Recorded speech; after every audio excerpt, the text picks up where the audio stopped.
He gives us happiness. That's what he does.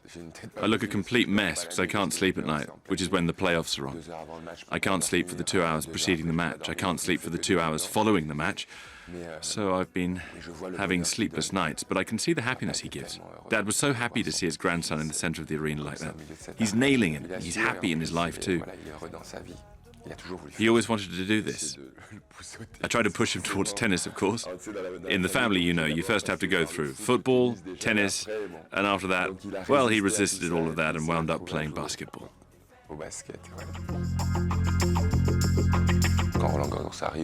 When Roland Garros rolls around, it's nothing much for me anymore. There's no thrill in it. Tennis has gone back to being just a game again, an excuse to meet up with friends and to help kids out through my association.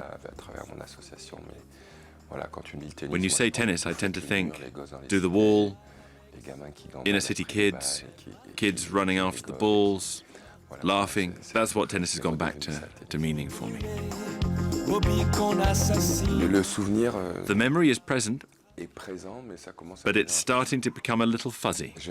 I've often told people that I think that I will always tell it, that I think it will be told when I'm gone. It was such an intense moment. One of the times I cried in my father's arms. I think all the children there at the time cried with me too, and so did all the parents too. It was a moment during which I entered people's hearts. It was one of the highlights of my life.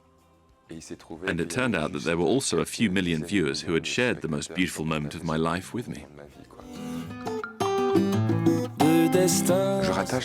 I connect music and songs to people and moments. I still feel that I had a kind of lonely childhood because I left my home when I was 11. I was a little kid. My parents were in Africa and I was in France at boarding school. In my bag I had all the records I had nicked from home because in my mind, being able to listen to Mum or Dad's records when I was away at boarding school was a bit like being with them. There was a lot of jazz. That was Dad's music. It was John Coltrane, Dizzy Gillespie, Miles Davis. Then there were all the singles that were everyone's, with hits from Cameroon by Francis Bébé, Manu Dibango, Ekambi Brilliant, and all those guys. And then there were all my mums. She listened to Barrier, Brassam, Moustaki, Reggiani. So I had all those records, and I had all mine by the Poppies. I have always sung, except that now when I sing, it's in front of others. I send my emotions out to them and they send me back theirs, and it's an incredible adventure. I love football. For me, it's the universal sport, per se. Wherever you go, you can play football. You can make friends thanks to the ball, and that's magic. It's fantastic. It brings people together.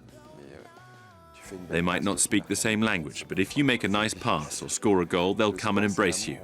It's magic. Sport is about love. We did it for love, we do it to be together, we do it to get to know one another. That's what sport is. Saga Africa is a song whose chorus is not important. It means nothing, really. However, the verses mean everything I'd always meant to say. Hey, little white boy, come with me to Cameroon to party, because I think it's the same struggle for all people of mixed color, namely that we always have this crazy dream of uniting our two identities, cultures and colors.